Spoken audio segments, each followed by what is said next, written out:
পালন করে, ওরা পাঞ্জাবি গায়ে দেয়, পাঞ্জাবির মধ্যে হুতুম পেশার ছবি থাকে, এরপরে বিভিন্ন রং বেরঙের ছবি থাকে, আবার হাতের মধ্যে কারো সগা থাকে, মাথার মধ্যে ক্যাপ থাকে। এদের সামনে দিয়ে এরা যখন মঙ্গল শোভাযাত্রা নিয়ে বের হয়, ওদের সামনে একটা পেশার ছবি থাকে। এরা কয় এই পেশার মাধ্যমে মঙ্গল আসবে, পয়লা বৈশাখে মঙ্গল আসবে। অথচ আমাদের বাংলাদেশের মানুষ যেই বাড়ির কোনা দিয়া পেশা ঢুকিয়া গাছের মধ্যে হুতুম হুতুম কইরা ডাক দেয়, মানুষ ভয় পায়া কয় এই পেশার মাধ্যমে কুলক্ষণ আওয়াজ শোনা যায়। জোরে কোন ঠিক কিনা? আর ওই পাগলের দল করে কি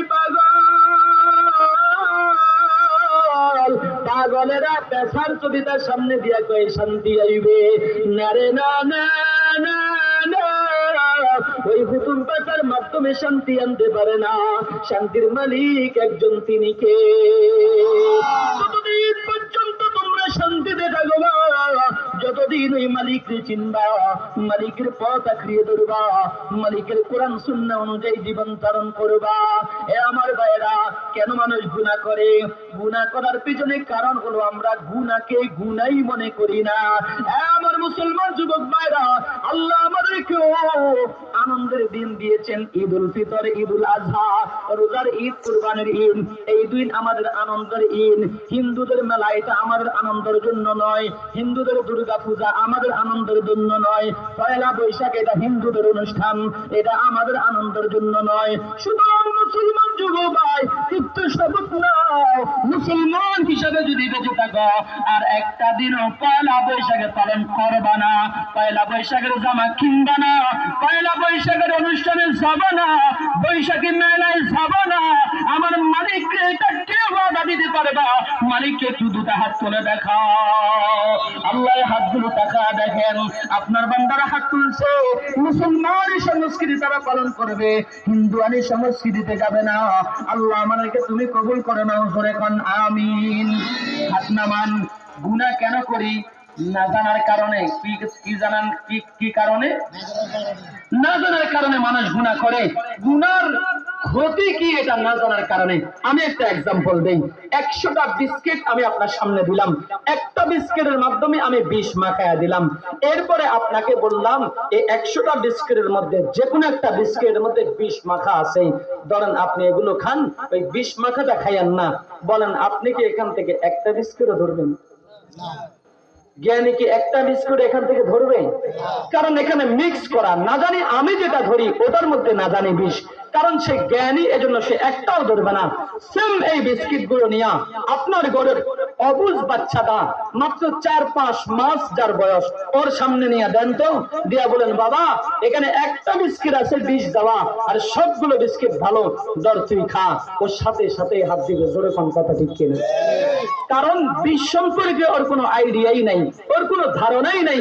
বিষ এটা কেন খায়, এটা কিসের জন্য খায়, এটা খাইলে মানুষ মারা যায়, ওটা ওর ধারণা নাই, এজন্য সে খাওয়ার জন্য চেষ্টা করবে।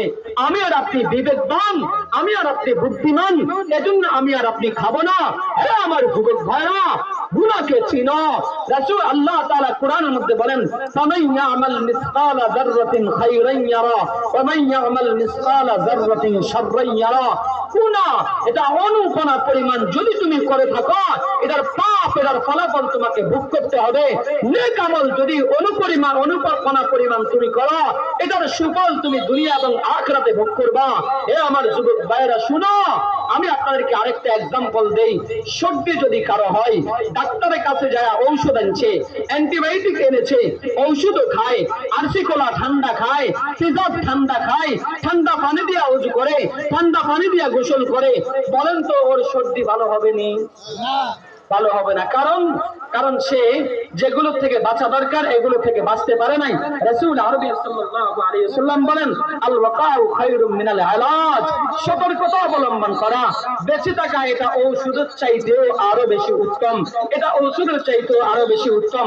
যে লোকটা এভাবে ঔষধও খাইলো কিন্তু এই কাজগুলো পরিহার করলো না, তার ওষুধ যেমন ভালো হবে না, ঠিক সেভাবে ওই লোকটা গুনাহ করলো, নামাজও করলো, জিনাও করলো, নামাজও করলো, হারামও খাইলো, নামাজও করলো, তেলাওয়াতও করলো, গুনাহ করলো, ওই লোকটা কখনো পরিপূর্ণ তাকওয়াবান হতে পারে? তাকওয়াবান কে? তাকওয়াবান কে? বলে যেই ব্যক্তি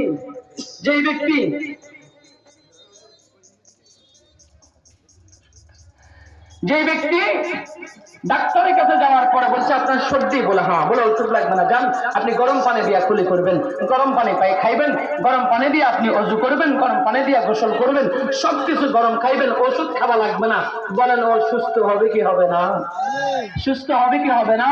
এই জন্য মেরে ভাই দোস্ত বুজুর্গ, আমি আপনি গুনাহ মুক্ত থাকার জন্য, ভালো হওয়ার জন্য, পরিপূর্ণ মুত্তাকি হওয়ার জন্য 1 নম্বর কাজ নামাজ তো পড়বো, গুনাহ ছেড়ে দিব, রোজা তো রাখবো, গুনাহ ছেড়ে দিব, কোরআন তো তেলাওয়াত করবো, গুনাহ ছেড়ে দিব। আজকের ইসলামী সঙ্গীত অনুষ্ঠান আপনাদেরকে একটা মেসেজ দিচ্ছে, গান তো আপনি শুনবেন, তবে সেটা দুনিয়ার হারাম গান নয়, ইসলামী সংস্কৃতির গান আপনি শুনবেন, তেলাওয়াত আপনি শুনবেন, কোরআন তেলাওয়াত আপনি শুনবেন, সঙ্গীত তো আপনি শুনবেন, সেটা হারাম সঙ্গীত নয়, ঠাট্টাদাই সঙ্গীত নয়, উড়াতালাই সঙ্গীত নয়, নাচার সঙ্গীত নয়, বরং দেশাত্মবোধক গান শুনে, ইসলামী সাংস্কৃতিক অনুষ্ঠান শুনে ইসলাম এবং দেশের জন্য জীবন দেওয়ার প্রস্তুতি আপনাকে নিতে হবে। পারবো না ইনশাআল্লাহ?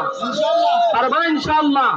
এবং বিজাতীয় যত সংস্কৃতি নয়, বিজাতীয় যত জিনিস আছে সব পরিহার করব। পেপসি, কোকা কোলা, ইসরায়েলি পণ্য, এগুলা পরিহার করব। ডাব শ্যাম্পু, ডাব সাবান, এগুলা ইসরায়েলি পণ্য, এগুলা বর্জন করব। মুসলমান যেগুলো আমার আর আপনার ভাইয়ের রক্ত চুষার জন্য এগুলা বিক্রি করে করে ওরা টাকা দেয়, এগুলা আমি কেনার মাধ্যমে আমার আরেকজন মুসলমান ভাইকে মারার জন্য আমি 1 টাকা শরীক হলাম, আমি 1 টাকা শরীক হলাম। ওরা মেরা যেভাবে গুনাহগার হয়, আমি ওদের পণ্যগুলো কিনে টাকা দেওয়ার মাধ্যমে আমিও গুনাহগার হই। জোরে কোন ঠিক কিনা? এজন্য বাংলাদেশি পণ্য কিনবো, আরসি, পেপসি, কোকা কোলা এগুলো ছেড়ে দিয়া আমরা বাংলাদেশি পণ্য মজু কিনবো ইনশাআল্লাহ।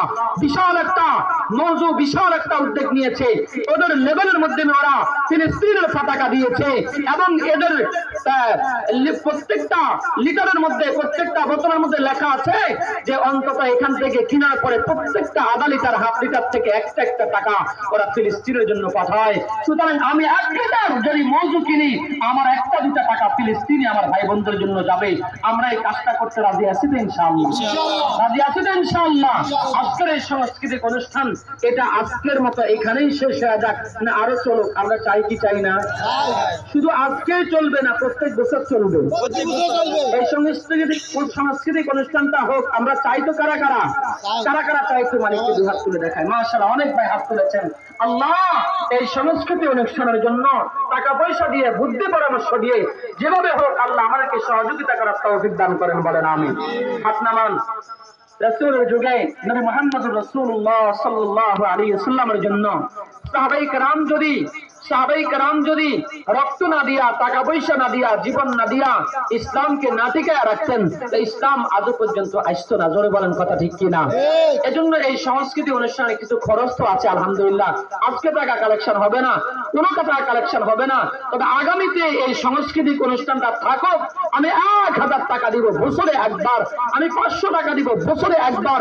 এরকম 20 জন, 30 জন, 50 জন, 100 জন লোক চাই। বলে হুজুর এই অনুষ্ঠানটা আমার সুন্দর লেগেছে, চমৎকার লেগেছে, আগামীতেও থাকুক এবং আরো উন্নত, আরো সুন্দর হয়ে এটা চলুক। আলহামদুলিল্লাহ, আপনাদের বাজারের ব্যবসায়ী, এলাকার জনগণকে আমি অত্যন্ত মোবারকবাদ জানাই এত সুন্দর আয়োজনের জন্য।